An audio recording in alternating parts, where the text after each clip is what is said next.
believe that their president used specific taxpayer-funded resources for no other reason than to help himself get reelected. Good evening and welcome to Ask CBC News. I'm Carol McNeil. The impeachment inquiry into U.S. President Donald Trump is now being held in public, and what an opening day.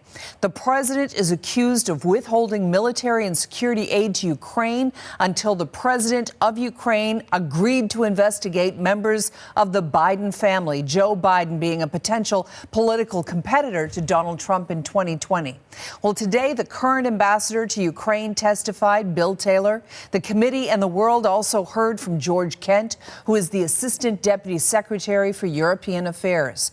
Both were under oath, and neither of them said anything to get their president off the hook. In fact, quite the opposite. Joining me tonight live to take your questions is CBC Washington correspondent Ellen Morrow and former federal prosecutor Roland Riopel. Ellen, let's begin with you. Take us through the big news today. Well, Carol, it was a historic day on Capitol Hill, televised impeachment hearings, something this country hasn't seen for more than 2 decades. Democrats say the testimony today helps build their case that the president abused his power for his own political gain, while Republicans today said essentially there's nothing to see here. Bill Taylor, the acting U.S. ambassador to Ukraine, and George Kent, a top State Department official, expressed their alarm as they say it became clear that U.S. military assistance to Ukraine was being held up to pressure Kiev to investigate Trump political rival Joe Biden and his family. To withhold that assistance for no good reason other than help with the political campaign made no sense. It was counterproductive to all of what we had been trying to do. It was illogical. It could not be explained. It was crazy. Taylor also revealed new information, telling investigators that one of his staffers overheard a conversation between U.S. Ambassador to the European Union, Gordon Sondland, and President Trump. Taylor says his staffer asked the ambassador about the phone call, and Sondland, a political appointee, said President Trump cared more about investigating the Bidens than he did about Ukraine, a strategic ally. Have you watched the hearings at all? Just down Pennsylvania Avenue, President Trump dismissed the hearing. I'm too busy to watch it. It's a witch hunt. It's a hoax. I'm too busy to watch it. The president says he hasn't watched the hearings, but he tweeted video clips of Republicans defending him during the proceedings. Some of the Republican exchanges with the witnesses were fiery. Mr. I was not wrong about what I told you, which is what I heard. That's all I've said. I've told you what I heard. And that's the point. What you heard did not happen. Now, a big headline from today, Carol, is what Ambassador Taylor said about that phone call that his staffer overheard between Gordon Sondland and President Trump. Sondland telling the staffer that President Trump cared more about investigating the Bidens than other issues in Ukraine. President Trump himself was asked about that phone call this afternoon. Here's what he had to say. I know nothing about that. First time I've heard it. The one thing I've seen that Sondland said was that he did speak to me for a brief moment, and I said no quid pro quo under any circumstances, and that's true. The other, I've never heard this. In any event, it's more secondhand information, but I've never heard it. Do you recall having a conversation with Sondland? I don't recall. No, not at all. Not even a little bit. The only thing, and I guess Sondland had stayed with his testimony, that there was no quid pro quo. Pure and simple. Now, Gordon Sondland, Carol, is scheduled to testify next week. Obviously, it'll be incredibly interesting to watch for what he says about that call, whether he agrees with President Trump's blanket denial or if he says what Ambassador Taylor said in his testimony. All right, Ellen, thank you very much. Stand by. We have some questions for you from our viewers, but I want to bring in Roland Riopel now. Roland, how would you characterize what we heard today? I would say that what we heard today on the substance was largely what we've heard and seen in the transcripts so far of the testimony that was given behind closed doors. The only new revelation was this conversation that Ambassador Taylor reported one of his assistants overheard Ambassador Sondland having with Mr. Trump. Other than that, this testimony was consistent with what we already know. Okay, yes, this was and I'll go back to it again because I think the audience might be confused about the significance of this phone call. Mr. Taylor said a member of his staff overheard a phone conversation in which the president mentioned the investigation to Gordon Sondland. And as we understand it from the New York Times tonight, apparently that was the assistant, David Holmes, who was engaged in that conversation, and he'll be deposed, I believe, later this week. Do I have that right, Roland? Yes, I believe that's correct. I believe that's correct. And this is kind of going to be a surprise witness now for the Republicans. All right. Is it still a case of hearsay? Well, you know, there's a lot of Sturm und Drang by the Republicans on the panel about hearsay. But, you know, the rules of evidence explicitly provide that they don't apply in situations like this hearing.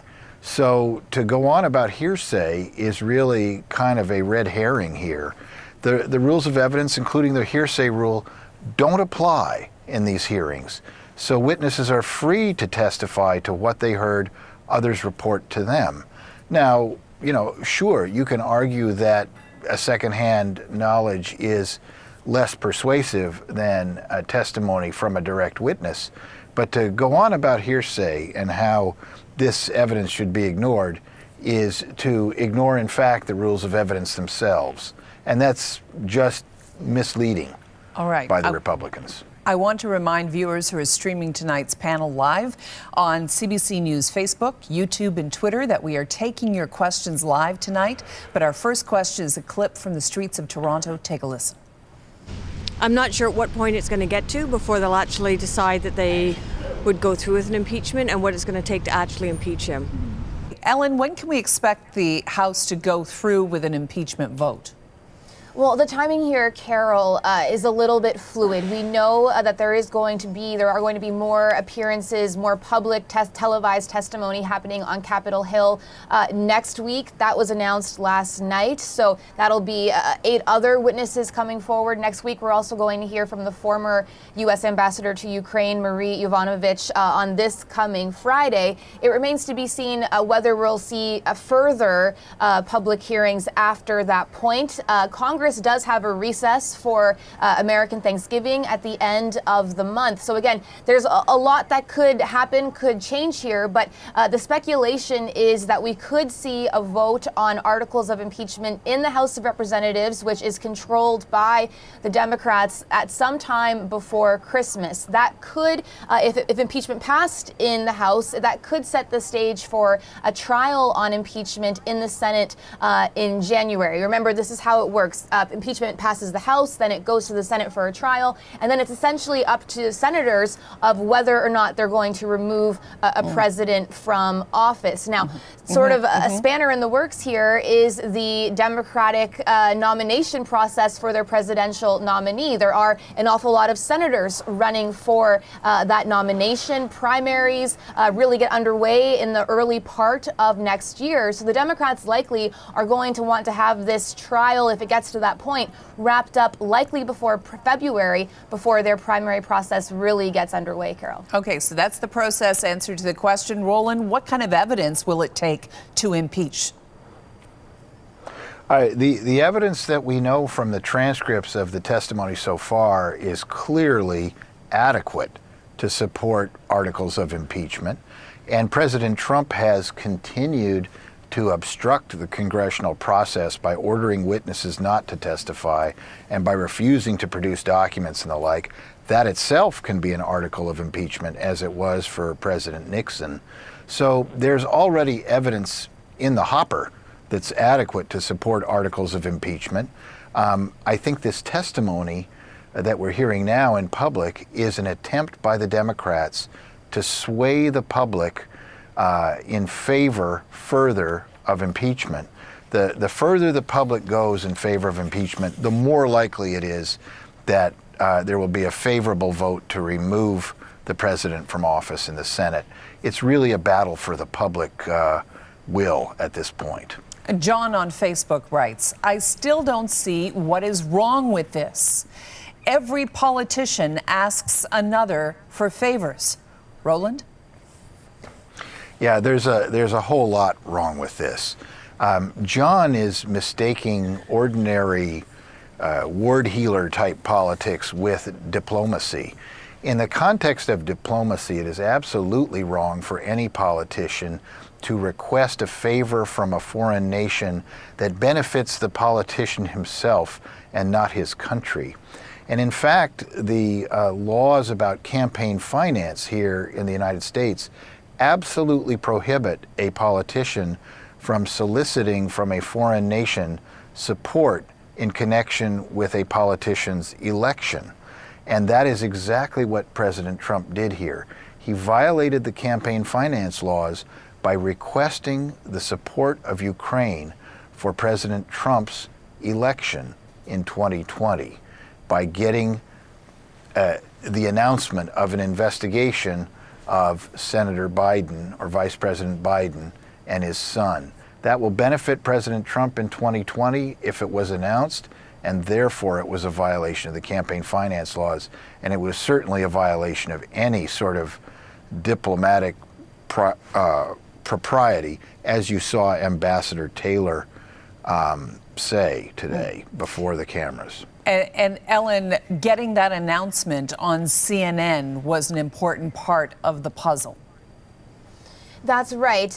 We heard Ambassador Taylor talk about that, George Kent talk about that. That was in their closed-door testimony as well, that there was a push for President Volodymyr Zelensky of Ukraine to go on CNN and make an announcement that they were going to do these investigations that the White House essentially was calling for, investigations that would have essentially involved the family of Joe Biden. George Kent said that the goal here was essentially to dig up dirt on a political rival of the president. Now, obviously, that never happened. That announcement was never made. And Republicans today said, okay, this never actually happened. So nothing wrong happened. The aid was handed over. The investigations didn't actually occur. But we heard Congressman Joaquin Castro, a Democratic congressman, sort of trying to poke holes in that, saying, well, attempted murder can still be a crime, even if you're trying to do something if it doesn't actually happen. We also heard other Democratic lawmakers make the point that perhaps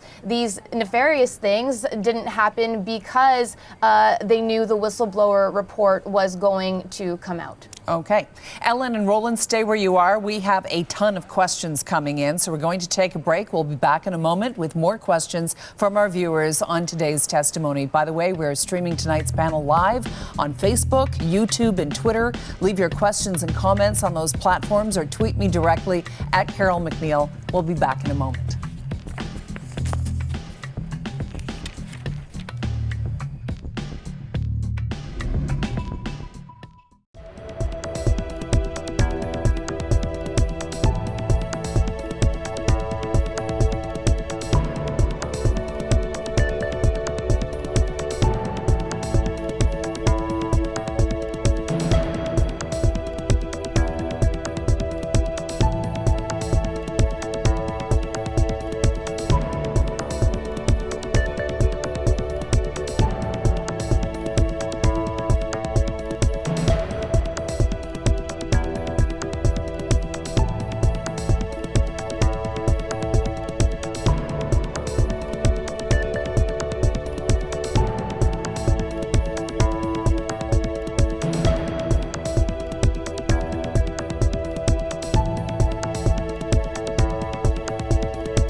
In this impeachment hearing today, where we impeach presidents for treason or bribery or other high crimes, where is the impeachable offense in that call? Are either of you here today to assert there was an impeachable offense in that call? I'm not here to do anything having to do with to decide about impeachment. That is not what either of us are here to do. This is your job.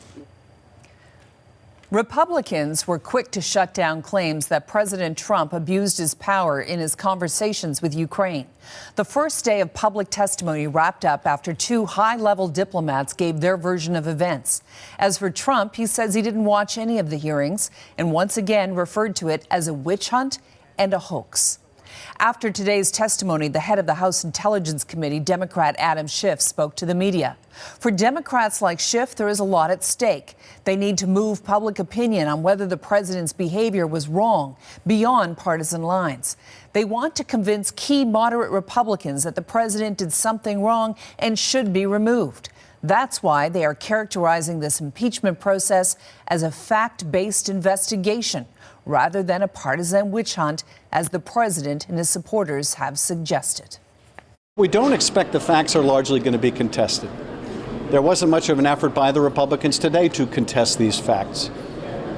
Ultimately, what we will need to decide, and what I hope members on both sides of the aisle in the House and if necessary in the Senate, what I hope members will think about is,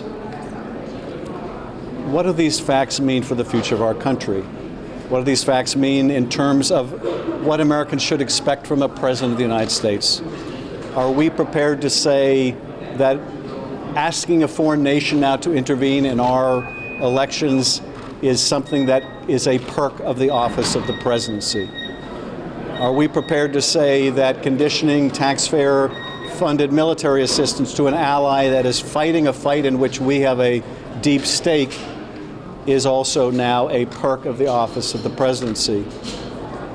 Are we now going to say that other official acts can be conditioned on another country giving something of value to the President of the United States?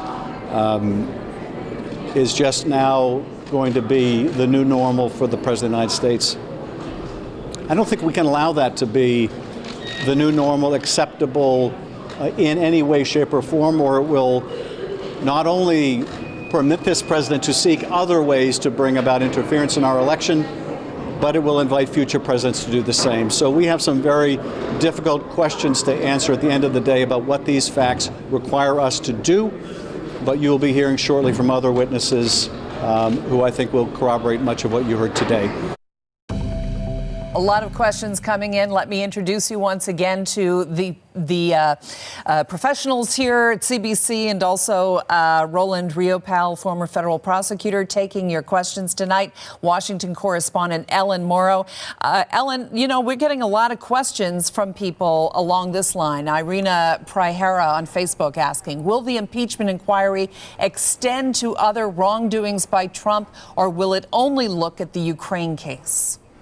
Well, that's been a matter of debate within the Democratic Party itself. If we sort of look at the past few months before we actually got to an impeachment inquiry, there was a big schism in the Democratic Party about whether or not to pursue impeachment. You had more progressive members of the party, people like Alexandria Ocasio-Cortez, Ilhan Omar, the so-called Squad. They wanted impeachment to happen. You had the other members of the party, the more establishment members, people like Nancy Pelosi and even Adam Schiff, who didn't necessarily think impeachment was the right thing. Now that we're there, we're at this point. Now the debate sort of becomes, do we just look at this issue or do we broaden it out? Now, people like Pelosi, like Schiff, they want this to remain a really focused inquiry on the situation with Ukraine for a number of reasons. They don't want to play into the Republican narrative that they're simply out to get the president. They don't want to make these proceedings any more confusing than they already are. Even with this Ukraine situation, there's so many names, there's so many dates. It's a lot of information for people to digest. Now, again, there is still that powerful, more progressive wing of the party, and they would probably, if they had their way, want to pull in other things, want to pull in the allegations of sexual misconduct President Trump has faced in the past. They probably would want to maybe maybe draw that in as well. But I think what we'll see is that this inquiry remains very focused on this issue with Ukraine. All right, Tom Hopkin asks on Facebook, if the impeachment proceedings do advance to the Senate and passes in the Senate, what are the next steps that we can expect to see? Roland? Well, if by pass, Tom, means a vote of 67 senators to convict the president of the articles of impeachment, then the president will in fact be removed from office, and Vice President Pence will become president. He will name a new vice president, and the country will go on. But what we can expect in the Senate is a trial, again, testimony from a series of witnesses and cross-examination, similar to what we saw today, and then ultimately a vote in the Senate on the impeachment process. To remove the president requires a vote of a supermajority of the senators.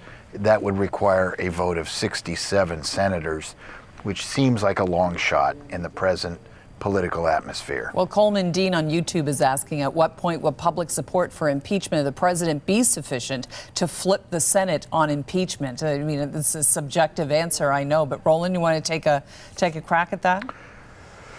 Sure. Guessing is something I do for a living in a lot of ways. I think when we're at about a 50-50 level in favor of impeachment and removal from office, half the country wants it, half the country doesn't.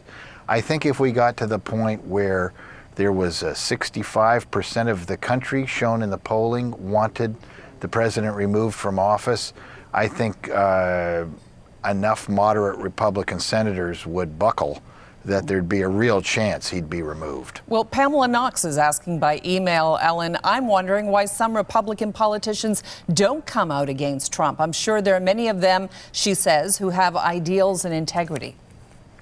Well, I think it all comes down... I think there's... Yeah. Oh, sorry, Ellen, go ahead, and then I'll come to you, Roland. I just think it all comes down to votes, to wanting to keep their seats. What we've seen ever since President Trump took the White House is that he has a very strong hold on the Republican Party. We've seen senators who used to be outspoken Trump critics, people like Lindsey Graham, really gravitate to Donald Trump and become, Trump stalwarts, Trump supporters. And it really comes down to wanting to keep their seats. President Trump has a strong base of support, and people are fearful of going against that, and if that will cause them to lose their seats in the 2020 election. Okay, Jack on Facebook is writing, remember that the Democratic endgame is not to remove Trump. It's to have vulnerable Republicans attempt to defend the indefensible with a year to go before the elections. Who wants to grab that one? Roland? I think that he's exactly right. And to follow up on what Ellen said, one very interesting thing has been speculation that if there was an anonymous vote in the Senate, Trump would be removed from office because so many Republican senators really do hate him. But the chance of an anonymous vote is nil, so that won't happen. Okay. Yes, I do think the Democratic project here is to damage Trump with moderate voters, such that more moderate Republicans, both in the Senate and the House, will be removed from office, and the Republican Party will be left with a minority in both houses of the legislature that is made up of foam-at-the-mouth types like Jim Jordan, who will continue to offend the moderates and drive them into the Democratic hands. And as a result, the Democratic Party will have a situation nationally like we have in California, where the Democrats control every branch of government. That may happen if this continues the way the Democrats want. Okay.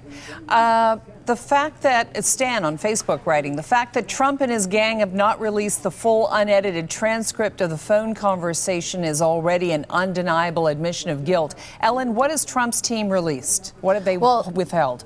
They have released what's been called a rough transcript of his July 25th with President Volodymyr Zelensky of Ukraine. Now, when this first came out, people were sort of calling it a transcript. It's not exactly that at all. Rough transcript, a memo is sort of a better way of characterizing this. It's essentially a rough transcript based on the notes of people who were in the Situation Room as this call was taking place. Now, it's in this call that we see President Trump talk to the president of Ukraine. The president of Ukraine brings up U.S. military assistance. President Trump, after that, says, "I would like you to do us a favor," though, a phrase we're going to hear Democrats point to over and over again. And then the president brings into the conversation the Bidens, as well as the former ambassador to Ukraine, Marie Yovanovitch, calling her bad news. Now, this is the basis of this inquiry, this rough transcript of this call. And of course, now there's so much more surrounding that based on the testimony that we have.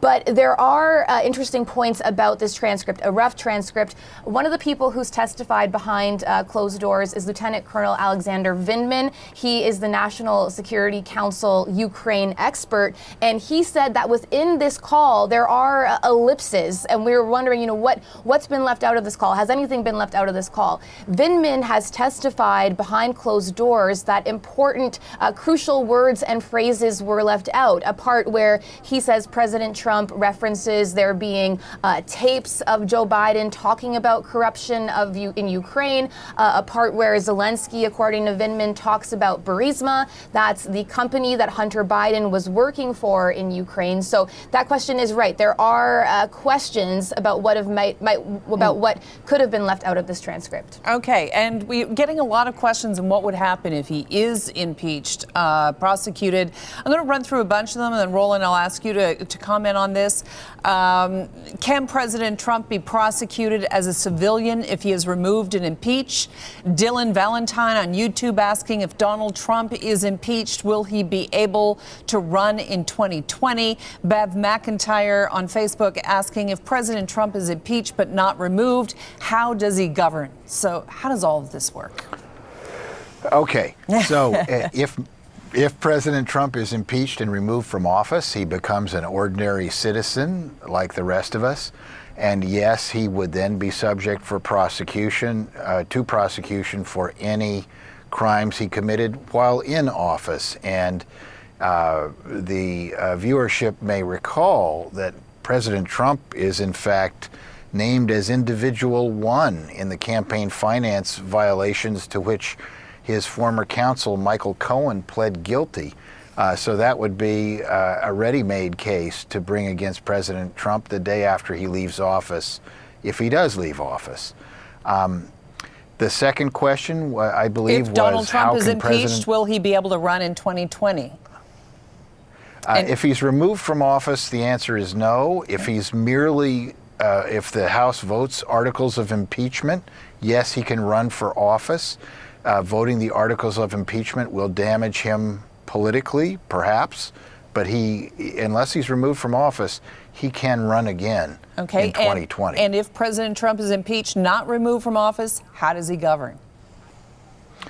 The way he's doing now. He's hated by the Democratic Party, and he was elected by less than a majority of the American public and is disliked pretty intensely by the clear majority of the American public. He will have to govern, as he's doing now, with perhaps a Senate majority, but almost certainly not a majority in the House. All right, we are out of time. Lots more questions to go. We could have dedicated the whole hour to this, in fact. There were so many questions. CBC Washington correspondent Ellen Morrow and former federal prosecutor Roland Riopel, thank you both so much. You're welcome. It's a pleasure to be here. Good night. Good night. Good night.